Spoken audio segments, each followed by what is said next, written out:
What's good, everybody? It's your boy, O'Shea Duke Jackson, back at it again with another episode of the Celebrity Junks. Guys, today we are talking about JLO, or Jennifer Lopez. I can remember her when she was just a background dancer on Living Color, and you know, she's very talented. She can act, she can sing, she still looks great. But what JLo is more known for is the fact that she is highly touted by black men. All right. And you know, one of her, I would say more greatest relationships that she was known to be with is somebody like Puff Daddy. All right. I'm just using that as an example. And she is basically the Latina standard of beauty. She is more of I would say a Caucasian Latina. She is something that women strive to be for, and and things like that. All right. That's her. So I want to stick with that until we get to this controversial song that she did with another Colombian singer, Maluma. And I believe that the song is in Spanish, and she'll say something, or maybe it's in English. I haven't heard the whole lyrics to this, but I'll always be your black girl from the block, okay? Or Tu Negrita del Bronx. Now, it's obvious that JLo isn't black, all right? It's obvious. JLo has been accepted by black culture. JLo has gotten her start from the black entertainment industry, starting with Living Color. But Jennifer Lopez is not black. But because of this, the Afro-Latina female community are very upset, which in my case, they should be. All right. Now, I know that many of us, we go back and forth about who's black and who's not. A lot of times we don't see a lot of Brazilian women who are black as black Brazilian. We don't see a lot of women who are black Dominican as black. We don't see a lot of black Cubans as black, but they view themselves in that way. And JLo is not one of them. All right. And a lot of women who are in the Afro-Latina community, just because we're not familiar with the discrimination that they experience colorism probably more than we do. I went to Brazil one time. I went to Rio de Janeiro, and there's so many beautiful black women in Brazil. My goodness. And they have to fight every day in their society because a person like JLo is who they're told they need to be. And now JLo's coming around talking about that she's the black girl from the Bronx.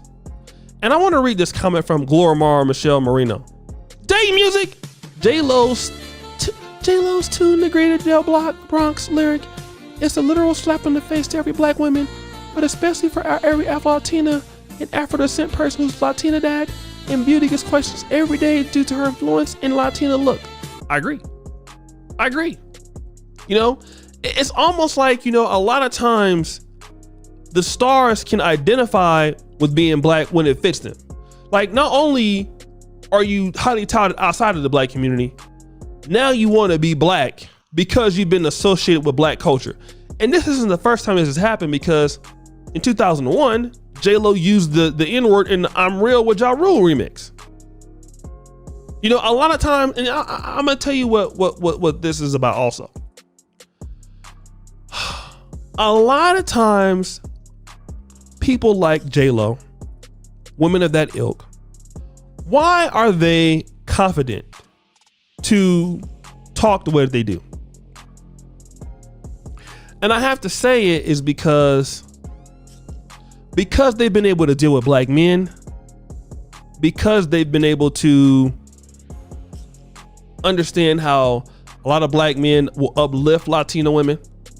I mean, even on YouTube, you get, some of the most powerful content you can get from the black manosphere are black men that deal with women from Colombia, women from Dominican Republic. And I'm talking about, this is insofar as saying that, and now some of them are Afro-Latino women, but a lot of them are not. And what happens is, because Latino women know that black men prefer them, they feel entitled to then be able to come in and just say whatever. Same thing with white ladies, right? White women feel they can use the N-word. They can consider themselves a part of the black community. They've earned their pass here and stuff like that. And in the situation is that it's just not right. Like, a black woman cannot claim to be, you know, in the Afro-Latino women, you know, mestizo or white Hispanic. They're gonna tell you all, you know, right away. Like, a lot of times people from the Dominican Republic, when they go over to Spain, when they go to Italy, they find out right away, you're not white. And again, I understand this outrage from black women. I don't think this is a fake outrage call. JLO should have never called herself a black girl, all right? Because JLO doesn't know what it's like to be a black woman. It's just like Sean King, you know, talking about he's a black. Sean King's a white boy, a white guy, you know? And I think that, you know, when it comes to black issues, people want to be us, but they don't want to be us. You know, so you want to be us, but you don't. You want to be us when it's cool to fit, but you don't want to go through the stripes of being black. You don't want to go through the discrimination to being black. And black men and black women are both discriminated against in America. And if you tell me that that's not what they're doing, that's a lie. Black men and black women are both discriminated against. Both are discriminated against. And there are beauty standards that JLO already meets that black women have to try to meet themselves to be accepted in those communities. And then all of a sudden you want to come in when it fits your narrative and say that you're a black girl now. I understand why they're mad. No, you don't get to claim black. No, you don't get to claim Afro-Latina. And I'm actually with them. Those Afro-Latina women have a god dang point. They're right. And they should be on her butt. And they should keep calling her out. You know, and a lot of times, again, the entitlement comes from the fact that our community holds them in higher regard. You know, that's because we accept everybody else and they benefit off of us. They can come in and just replace our identity and all this stuff. It's ridiculous. Well, guys, it's your boy, O'Shea Duke Jackson, back at it again with another episode of The Celebrity Junk. Subscribe to the bell. I really appreciate you and all that you do. Comment below. Let me know what's going on, guys. I really thank you for your support. I really thank you for all that you're doing. Check out the first comment at the top. And guys, as you know, check out the Patreon. As you know, the buffoonery always remains at an all-time high. Peace.